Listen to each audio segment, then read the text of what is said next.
Hi everybody, thanks for listening today. I would give you an overview of what I'm going to talk about, but I think you've pretty much got the gist of how these presentations go, so I'm not going to bore you with that one for much longer. I work for Aon, and I joined on their grad scheme just over 2 years ago.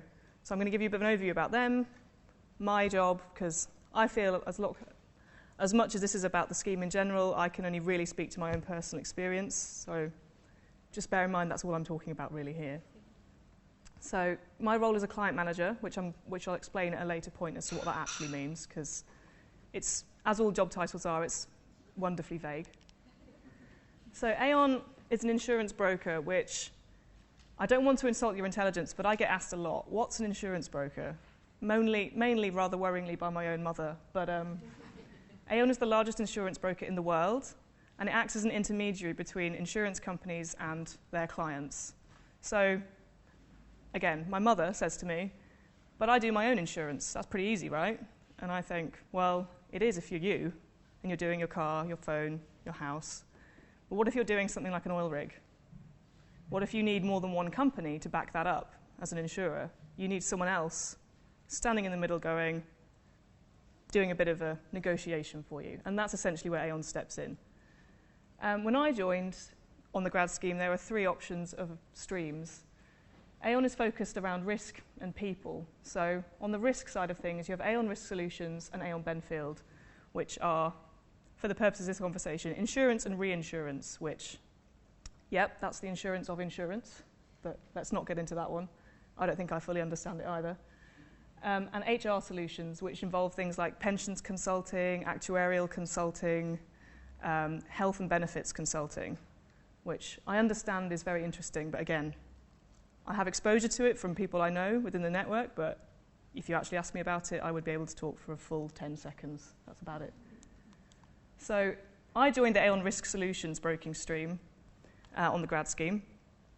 And this basically, most of the graduates who end up in Risk Solutions end up in what we call the Global Broking Centre, which is based now within London and then with a secondary office in Chelmsford. So there are a lot of roles available in both locations. The Global Broking Centre is focused around broking what we call bespoke risks or specialist risks. So like that oil rig I was talking about earlier, you can't do that. Tom, Dick and Harry on the street can't do that. And that's what our Global Broking Centre steps in to do. It's centred around 6 lines which are on the screen there: aviation and space, construction and power, claims advocacy, financial and professional services, which is things like professional indemnity insurance, directors and officers insurance. Yes, you can really insure your directors and officers. And marine and energy, which is where I sit. And there's property and casualty as well, which is probably our largest division. This isn't just sort of insurance as we know it. This can be very specialist, very highly technical, but also the main thing I think it has going for it is it's a wholesale office, which means that our business is generated by our global network, and it comes into London from our global network. So on a day-to-day basis, you'll be talking to 3 or 4 different offices around the world, and they'll be generating the business at the front end. So I will be, on a day-to-day basis, talking to people in Australia and people in Thailand, which can make conference calls difficult because I have to get in early for Thailand and then leave late. It's all can get very complicated. So my path itself, I graduated from the University of Durham in 2014 with a degree in modern languages, French and Spanish to be precise. I was doing this degree and I very much had a sit down and I had a chat with people about what I could do afterwards. And it was very much, would you like to be a translator or would you like to be a teacher? And I was going, neither. So I decided to look around for a bit of business opportunities that would really utilize and value the language skills that I had. And I landed on insurance, and I thought, I've got a few years left of my degree, I might give it a go, why the hell not? So I joined Aon in 2013 as a summer intern, which involved a online application, a verbal reasoning test, and a 1-day assessment centre, which was pretty grueling, but obviously worked out well for me in the end. I joined in the marine team, so I was working on marine construction business, which was building of sort of shipyards and things like that, which was quite cool. I was invited back to return as a graduate the following year in 2014.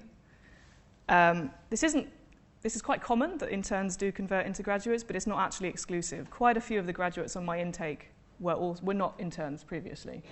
So I don't think that should put anybody off from applying at all.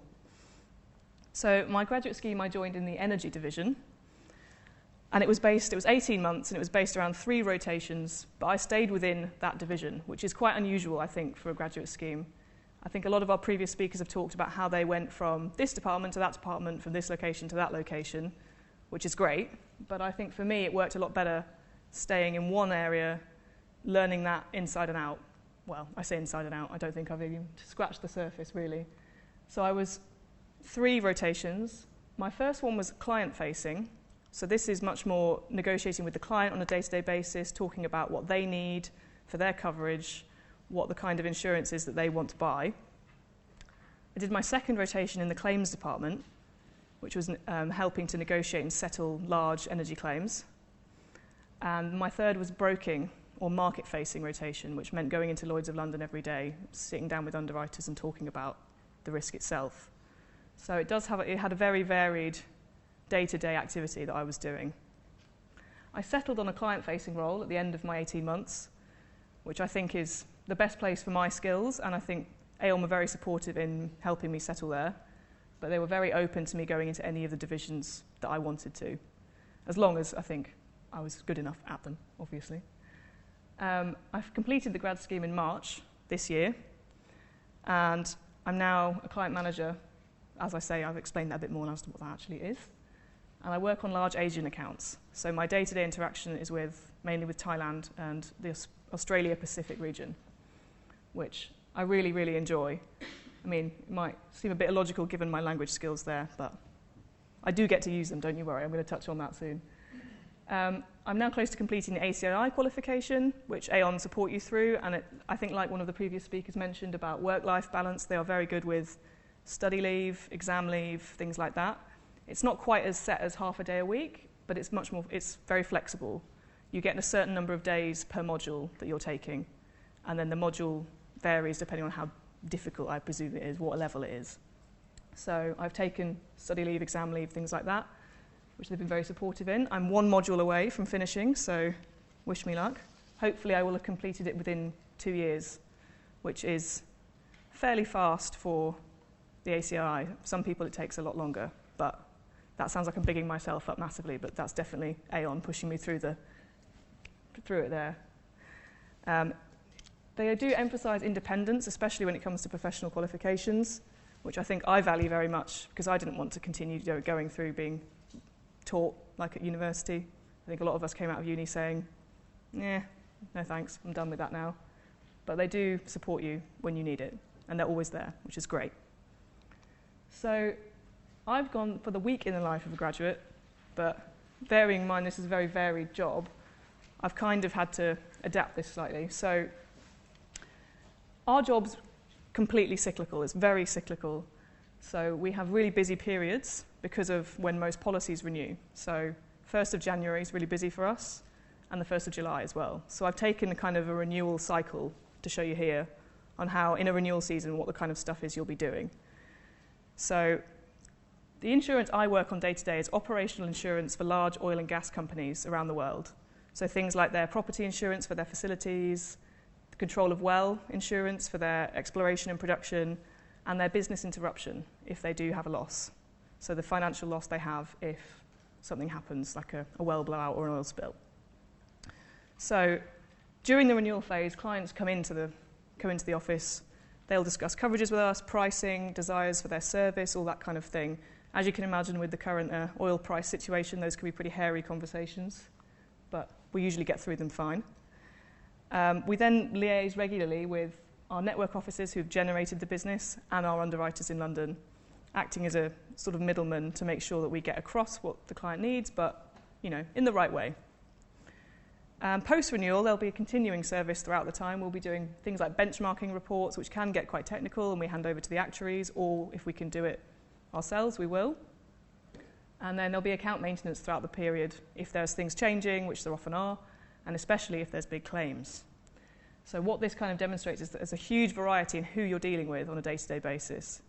So it could be an underwriter one day, a client the next, a network office the next, and a loss adjuster the next. It can be anybody.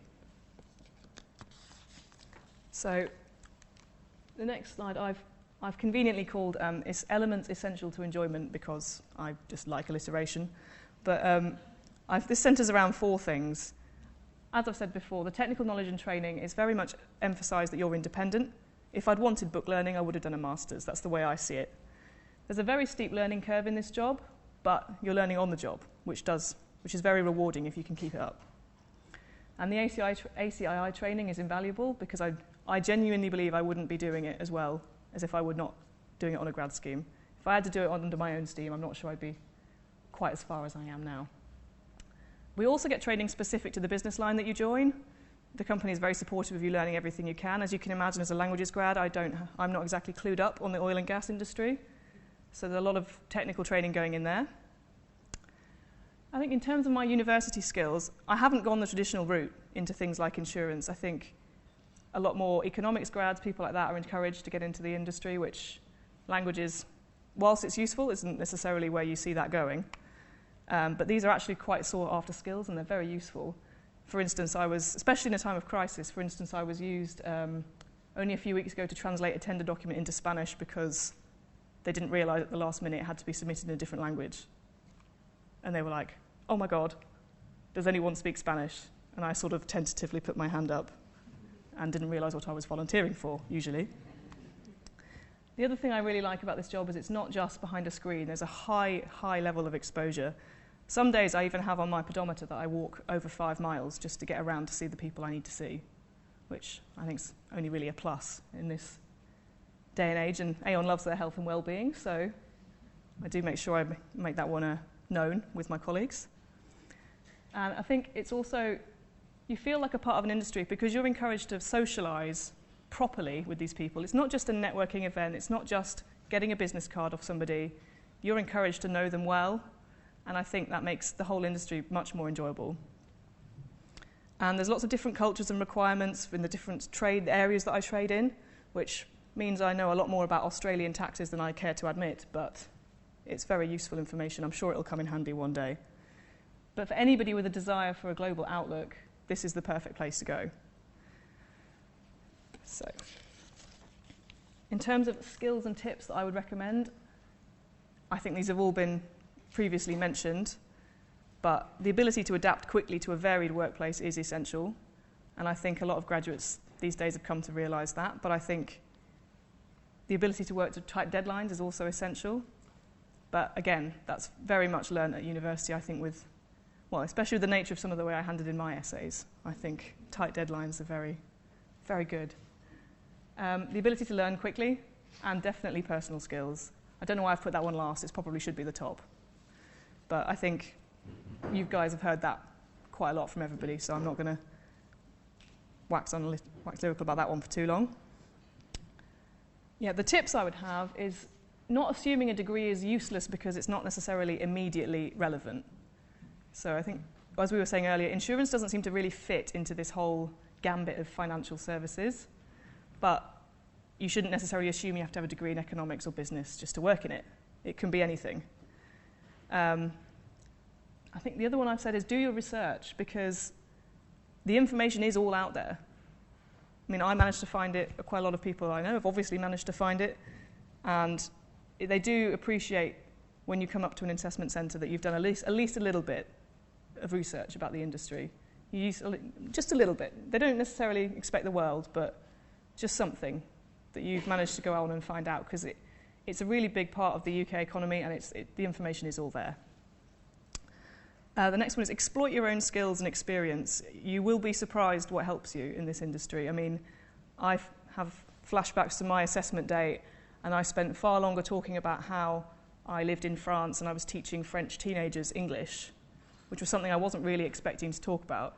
But they were much more interested in that side of what I'd done than my dissertation on French politics, for example. So you'll be very surprised what helps you, and it's usually stuff that you have experienced in life but not necessarily thought about. And last one is just give it a try, because the industry is looking for all kinds of people with all kinds of personalities. I think maybe the financial sector has a bit of a reputation that you have to be a certain kind of person to work in it, and that's certainly not true of insurance. Personality and character is definitely to your advantage in this industry, and being different definitely helps. I think I spend most of my time trying to make, how can I be funny today? Or how can I make someone like me today? You become a bit of a chameleon, which I quite like. Okay, well, I think hopefully I've given you a good overview there of what I think is required and what I hope a lot of your students would want to get involved in. So let me know if you've got any questions.